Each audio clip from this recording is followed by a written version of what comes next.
Hey minions, welcome to Crank It Up. I'm Jim Price, and on this episode of King of the Hill, I want to talk about Starlight of the Mythic horses. I often get asked what minion can add the most power with just your minion play, and Starlight should certainly be in the conversation.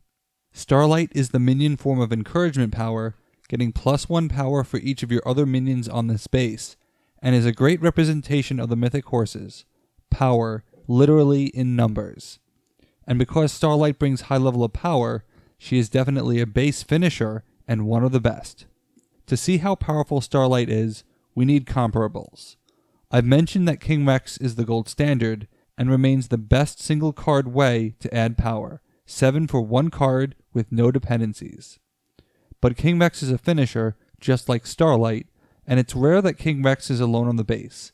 With even just one other minion, Starlight adds 6, and the Mythic horses have easier access to extra minion plays than the dinosaurs, so Starlight can add a lot more than just one.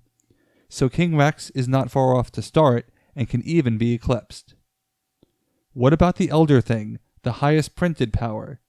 Yes, the Elder Thing has 10 power, but in most cases you are only gaining 6. This is because you must destroy 2 of your minions, which are generally 2 power, to add the Elder Thing. So if you had 4 power before, you are netting 6. Of course, synergies can make the Elder Thing much stronger, but this is the general case. In the exact same 2 minion scenario, Starlight would be adding 7 power, 1 for each minion, and would outclass the Elder Thing. Plus, you would still get the benefit of having multiple minions on a base for further enhancements. Mountie Major is another contender, but Starlight solves a different use case.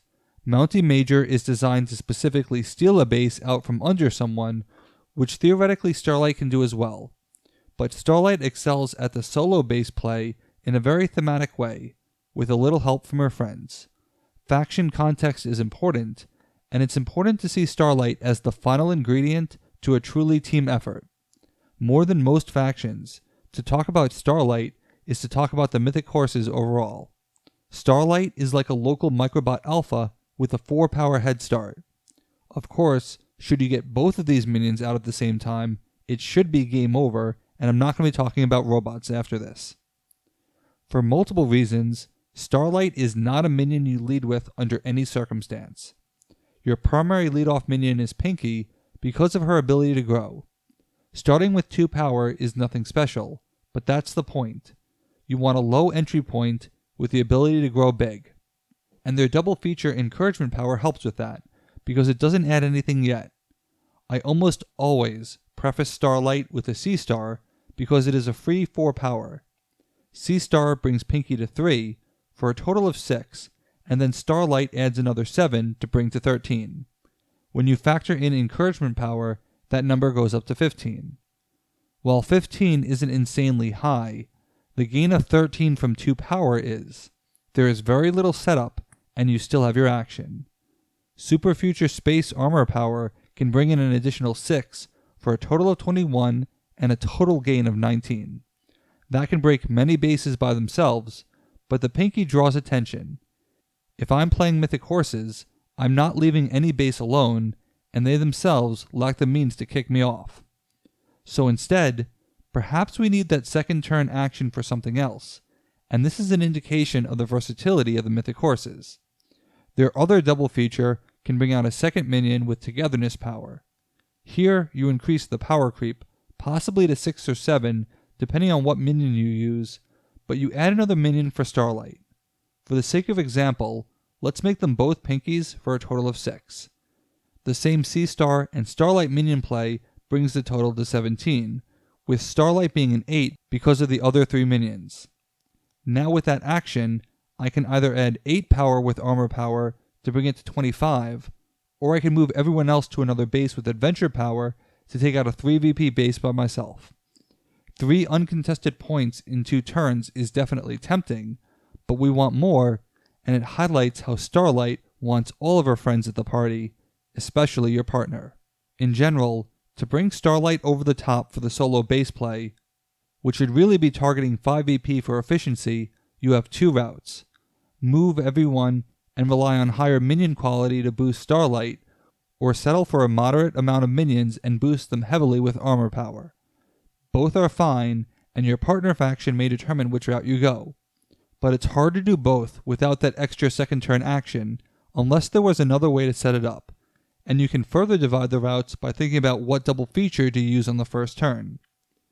The sheep excel at allowing you to use either double feature on your first turn.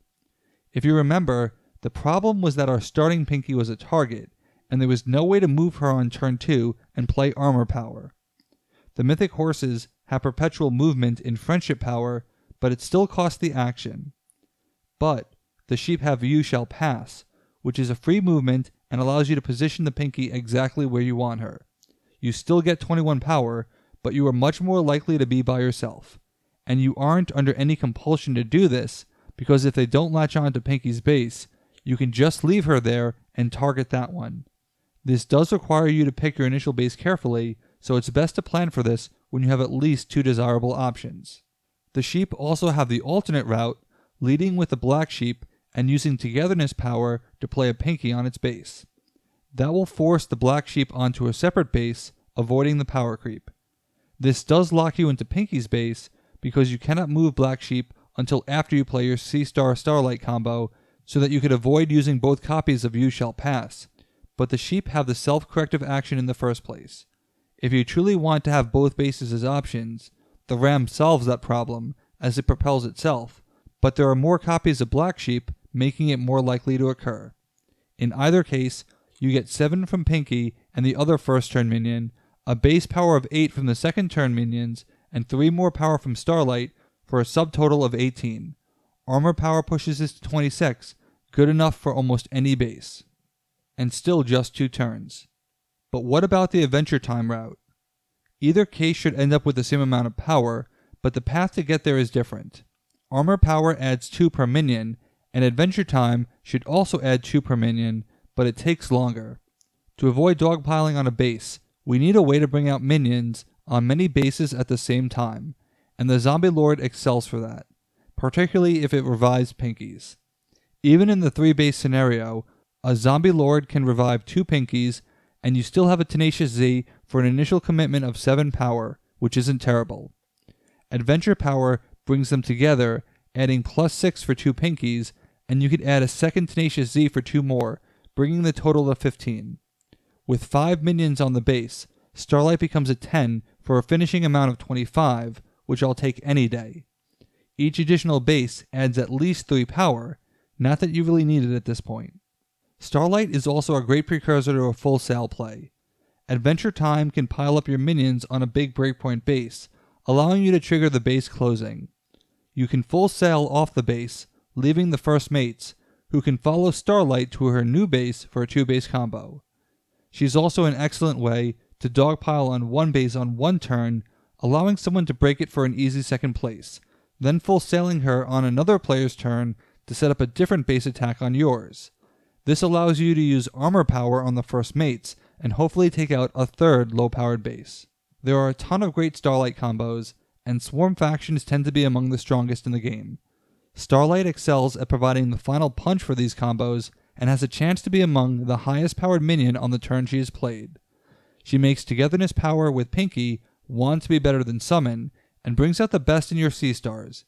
Definitely a great minion all around. What do you think of Starlight and the Mythic horses? Let me know in the comments. That's it for this week. Thanks for watching. Be sure to like and subscribe. Let's shut it down.